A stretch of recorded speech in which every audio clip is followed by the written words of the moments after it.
आजच डाउनलोड करा आणि तुमच्या आवडत्या मालिकांचा आनंद लुटा। जानू,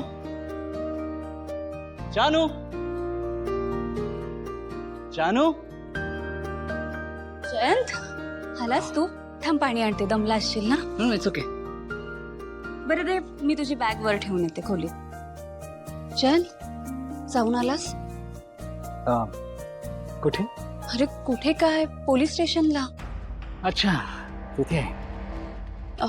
काय म्हणाले पोलीस? आणि पुरावा दिलास का तू त्यांना? नाही जानू, ऍक्च्युली ऑफिसमध्ये इतक्या मीटिंग्स लाईन अप होत्या ना की मला वेळच नाही मिळाला. मी नंतर जाईन ना.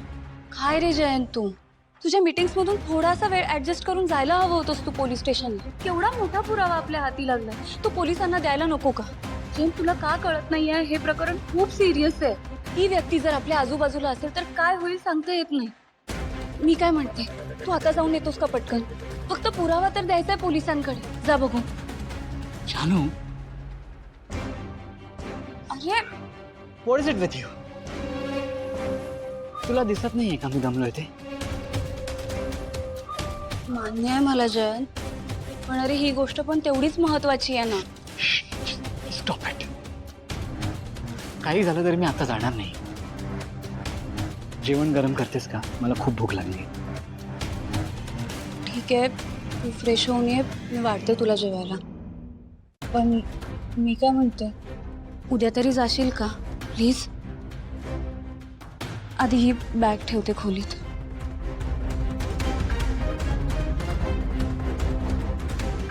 लवकरात लवकर या प्रकरणाचा दी एंड करायला हवा, नाहीतर जान्हवी दिवस रात्र मला याबद्दलचे प्रश्न विचारत आहे.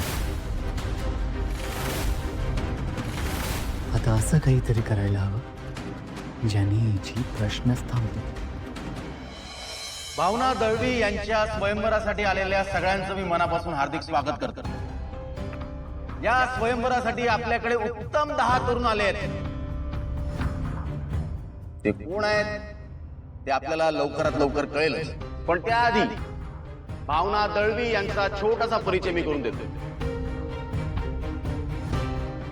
भावना दळवी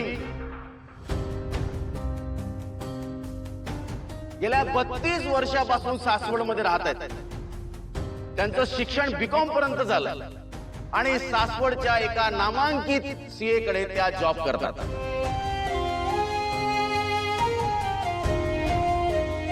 त्यांच्या घरी एक आजी, आई वडील, 3 भाऊ, त्यांच्या पत्नी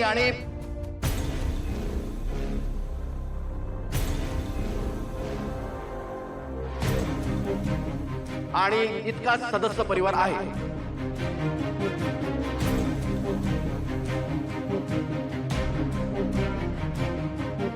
मी भावना दळवी यांना विनंती करतो की त्यांनी पुढे यावं, म्हणजे इथे उपस्थित असलेल्या सगळ्यांना त्या रूपाने कशा आहेत याची कल्पना येईल.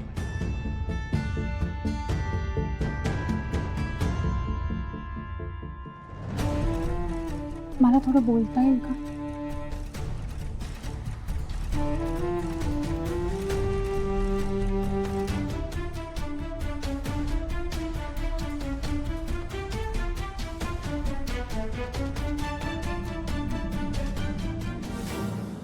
नमस्कार, मी भावना श्रीनिवास दळवी. मी कोण आहे, काय करते याबद्दलची जुजबी माहिती तुम्हाला सगळ्यांना कळली असेलच. पण या स्वयंवरात प्रत्येकाला माझ्याबद्दलची सगळी माहिती असावी असं मला वाटतं. आणि म्हणून मी आता तुम्हाला अशा काही गोष्टी सांगणार आहे ज्या तुम्हाला आतापर्यंत कदाचित माहिती नसतील.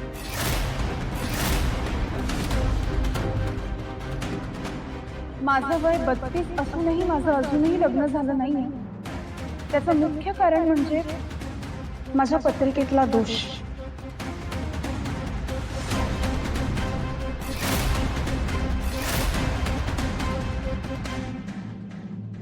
माझ्या पत्रिकेतल्या दोषाचा अर्थ असा की माझ्या लग्नानंतर त्या घरातला कोणाचा तरी मृत्यू होईल.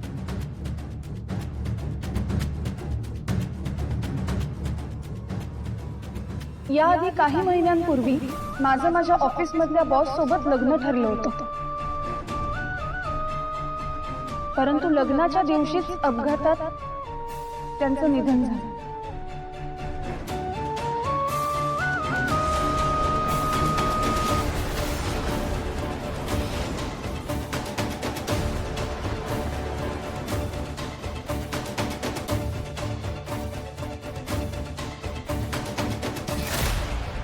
त्या अपघाताच्या वेळी त्यांच्या बरोबर त्यांची लहान 6 वर्षाची मुलगी सुद्धा होती.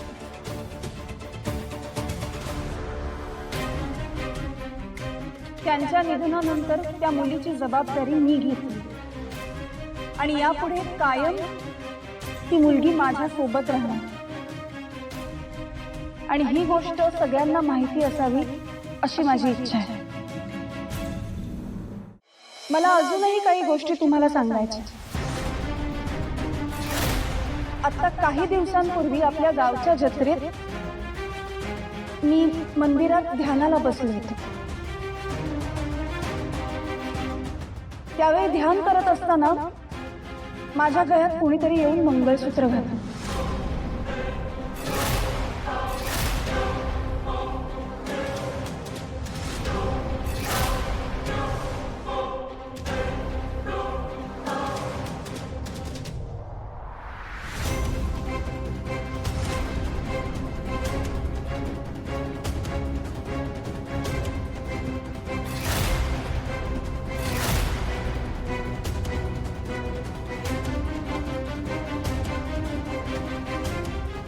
हे माझ्या गळ्यात कोणी बांधलं ते आज तागायत मला माहिती नाही.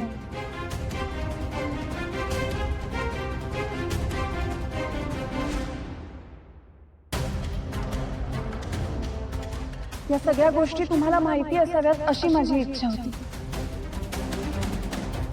आता माझ्याबद्दलची सगळी माहिती मी तुम्हाला सांगितली. यापुढे ह्या सगळ्या गोष्टी ऐकूनही ज्यांना माझ्याशी लग्न करायचंय त्यांनी त्यांचा हात वर करावा.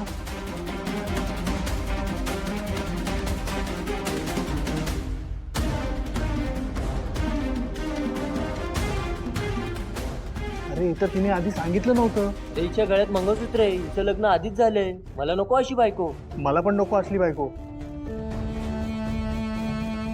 काका, तुम्हीच मला म्हणाला होतात की ह्या स्वयंवरात कुणीतरी चांगला मुलगा तुझ्याशी लग्न करायला तयार होईल म्हणून, पण आता कुणीच हात वर केला नाही.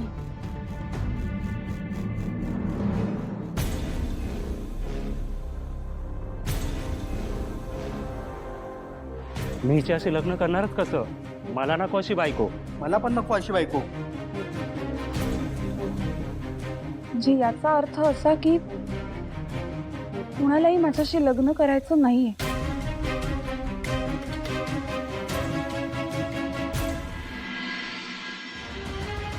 मग स्वयंवर रद्द झालं असं जाहीर करूया. भावना, अगं तू काय बोलतेस? कुणीच हात वर केला नाही? अगं जरा समोर तर बघ.